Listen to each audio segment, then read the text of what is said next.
Good morning, Jack. It's me. It's June 1st and it's 8:06 a.m. I just woke up a little while ago. I don't feel right saying just woke up like that because it makes it sound soft, doesn't it, Jack? It makes it sound gentle.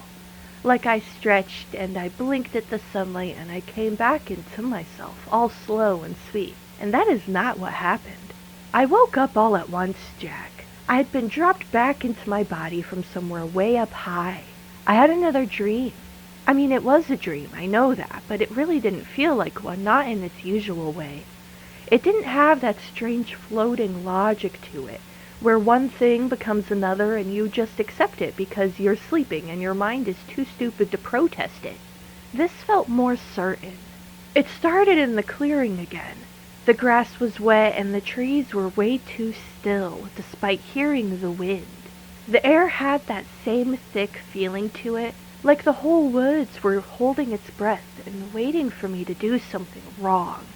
I looked down, expecting to see myself, my bare feet maybe, and my toes in the mud, and that hem of a pretty little dress I would never wear awake. But they weren't mine, Jack.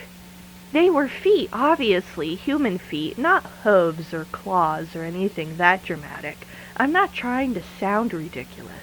But they weren't mine, and I knew it immediately, not because they were horribly different, or because they had had 6 toes. You know how sometimes you hear your own voice on tape, and even though it's your voice, it just feels wrong. It's familiar, but like someone made a version of you out of the correct parts, and didn't really put them together right. It felt like that.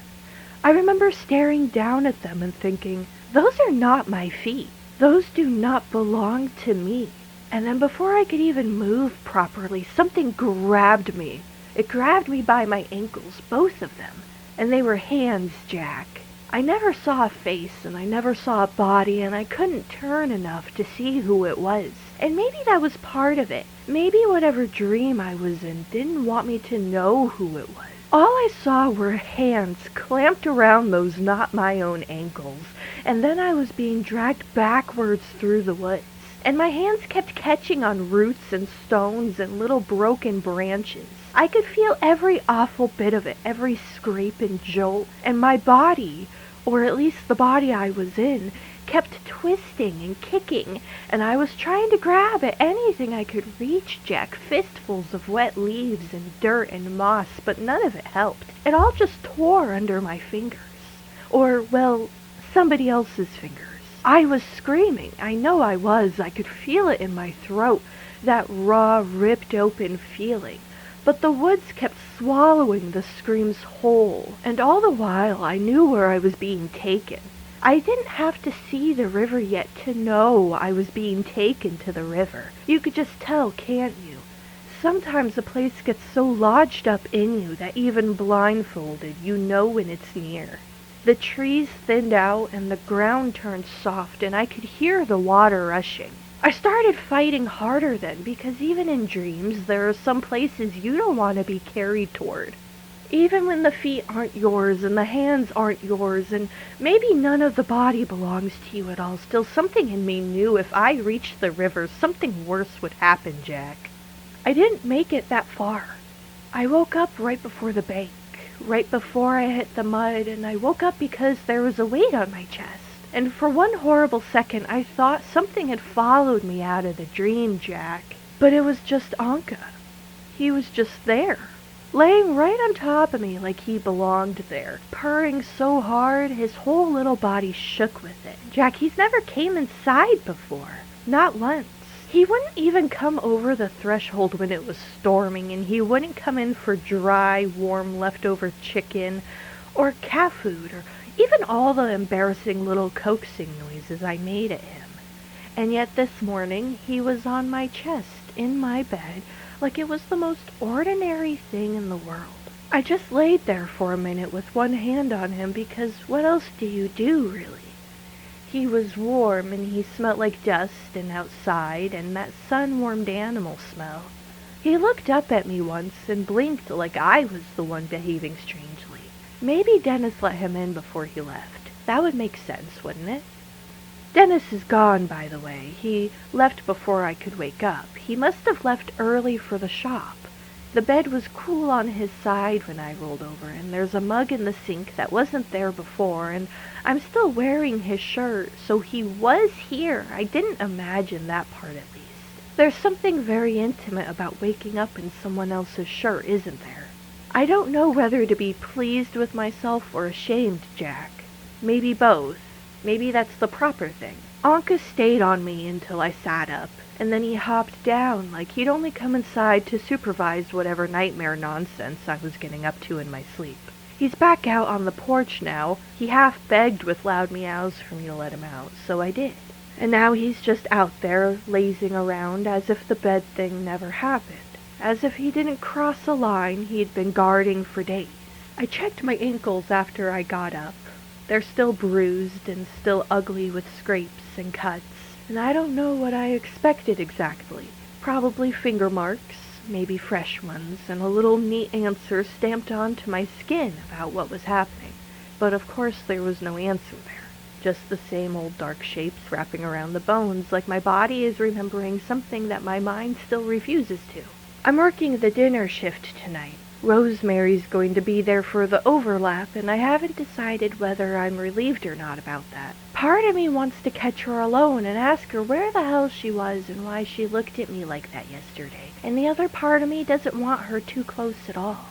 That sounds mean, Jack. Or paranoid. Or both. I don't know. I'm going to make coffee and then shower very reluctantly because I smell sort of like motor oil still. I'll talk to you later, Jack.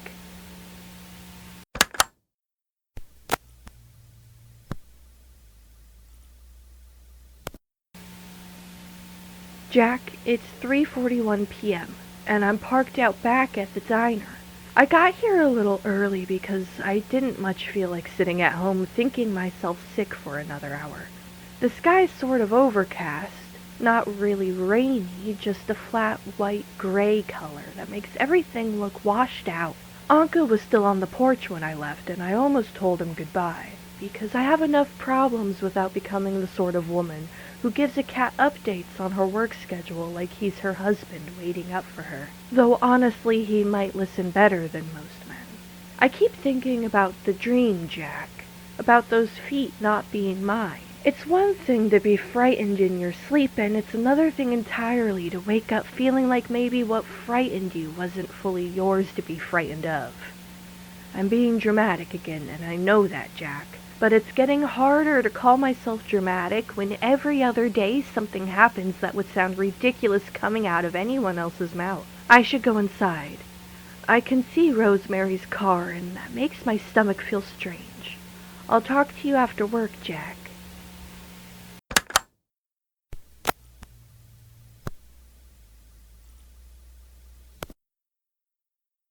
It's 9:36 p.m. now, Jack. I'm in my car. I haven't started it yet. I just wanted a minute before I drove home, you know. I don't know why the car always feels like the right place to talk to you after a shift. It's just me and the seatbelt and the smell of old upholstery and whatever thoughts I didn't have room to think, while people were asking for more coffee and ketchup and extra napkins. Tonight wasn't busy exactly, but it felt long anyway. Rosemary was perfectly polite.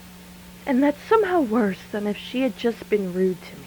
She said hello to me, and she asked how I was feeling, in that plain little way people do when they don't want to actually hear the answer. I said I was fine, which was a lie, but not one worth correcting. I tried a few times to catch her by herself, once near the coffee station, and once when she was restocking the creamers. Both times she slipped away before I could get more than a few words out. Not obviously, though, not in a way that anyone else would notice. And that's what's making it so maddening. It's not that she was avoiding me in a way that I could point at and accuse her of. It was just a pattern, a drifting off sort of thing, a sudden remembering of a task in the kitchen, or some customer at the counter, or just some reason to not be standing still with me for too long. At some point I asked her if she was feeling better, and she said, much. Just a single word. She answered too quickly, and then I asked if she'd been home the whole time she was out sick. And she just looked at me, Not for long, just a little look. A measuring one, like she was deciding how much of this was safe to answer. And then she said, "I'm back now, aren't I?" and turned away to refill somebody's coffee before I could say anything else. And it annoyed me so much, Jack. Not because she was being rude, but because she wasn't being rude. She was answering all of this in some nonchalant way that made everything seem normal. I kept noticing little things after that. The way that she never brushed against me in passing, and the way that she set down a stack of plates near me instead of just handing them to me directly. And the way that every time I came close, she found somewhere else to be. And maybe I'm just imagining that, Jack. Maybe I'm building a whole miserable cathedral out of broken up toothpicks. But it didn't feel imagined, it felt deliberate. She left before I could corner her again, which sounds insane now that I say that out loud. She said goodnight to the room more than to me, if that makes sense. And after that, the rest of the shift was just the shift. Customers and coffee, a child who spilled his milk and cried like someone had shot him, because children are more dramatic than I am, apparently. Frederick had burnt his hand on a pan and swore under his breath, which was honestly the most normal thing to happen today, I think. At one point, I caught myself staring at people's hands. That's a disgusting sentence, isn't it, Jack? But I did. Everyone's hands. A man turning a spoon over in his fingers while he waited for pie. A woman folding a receipt into smaller and smaller squares, and then there were Frederick's thick knuckles, and then my own hand shaking a little when I poured coffee into a mug. And I kept thinking about the dream, about those hands around my ankles and those fingers that weren't mine. And then, because I'm apparently determined to make a misery out of everything, I kept thinking about Dennis's hands, about the way he touched my ankle yesterday when he was looking at the cuts and the bruises, and the bandage that he wrapped around my foot, and his hand at my wrist and then at the back of my neck, and the little ordinary kindnesses, or what felt like them at the time. I don't know why I'm saying all of this. I think I'm just tired, Jack, and I should really go home and... Jesus Christ! God, Jack, it's Gordon. Hold on. What are you doing? Oh, isn't it pretty nice cutting her up there, see? What? What the hell are you talking about? Wait, no, please don't walk away.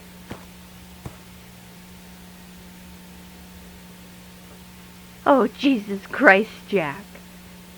He's gone. He's gone around the side of the building, or I don't know. I don't know where he went, Jack. Why would he say that? Why did he say that? I know he meant Dennis. I know he did. I feel it deep in my gut, Jack. Gordon is just a sick bastard who enjoys saying things that lodges in people's heads and rot there. Gordon doesn't get to just do this. He doesn't get to just walk up to my car like some nightmare with a human face and say one filthy little sentence and leave me here to choke on it. Dennis was kind to me. He was. He's gentle and kind. And he came when I called, and he stayed, and he made coffee in my kitchen, and he slept next to me in my bed all night, and that is what happened. That is what I know. And still... Oh, I hate this. I hate that there's even still a and still. Why did Gordon even say it like that? Not angry and not smug, and not even pleased with himself. He just sounded... Oh, God, Jack. I'm not giving him this. I'm not giving him the satisfaction of this. I'm going home. I'm going home, Jack. I just know I don't want to sit in this parking lot another second. I'll talk to you tomorrow.